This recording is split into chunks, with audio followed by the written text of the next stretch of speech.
there's been a few times where I've bought a knife based off a recommendation that Mm-hmm. a YouTube knife reviewer has made, and then Yep. I've gone to use it and found the the approachability or the ease of use, or even just the way it performs, is so Mm-hmm. different from what they described.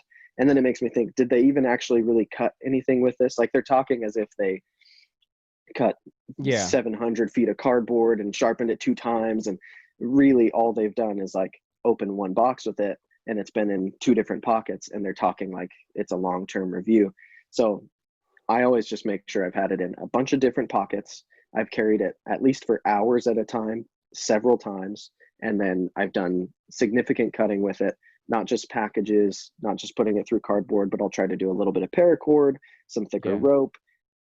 Yes, I've got that like mentality, but when it comes to using my knives, I'm literally just cutting maybe a bunch of cardboard to like recycle it, right? Sure. And Before that's it goes it. in the bin. Yeah. Yeah, so it's like sometimes I get posts on Instagram, like when I post a knife or something, and they're like, "Oh, that's not a real cleaver." You know what I mean? Like I posted the Kaiser Mini Sheepdog. They're like, "That's not a real cleaver." You know, they don't have this and that. And I'm like, dude, I cut cardboard. Like I'm not like there's no Whatever. city crafting.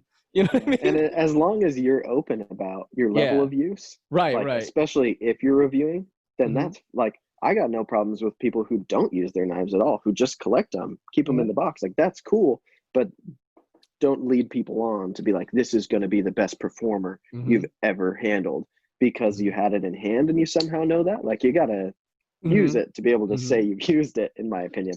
So I used to do a lot of vlogs around the city where like I would just, like I'll be talking and stuff, and then I'll go yeah. into the review, kind of Oh, like for what you sure. do, where like you're outside Hmm. and then you'll be talking about the knife kind of like on the rocks or something where there's water, but like I'm doing it like in the city, not with the knife though, because I'll get Yeah. arrested. But then, Right. you know what I I'm in mean? LA. I get that.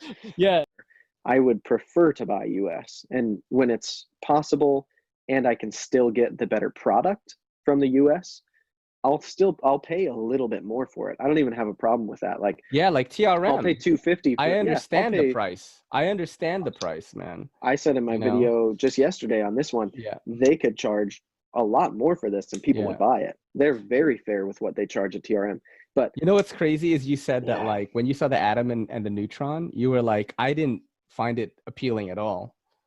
And I felt the yeah. same way, dude. When I got that atom in my hand, I was like, okay, I gotta bow down. I understand what people are talking Right. about now. Yo, don't forget to hit that subscribe button and don't forget to hit that bell icon so we can squad up in the comments.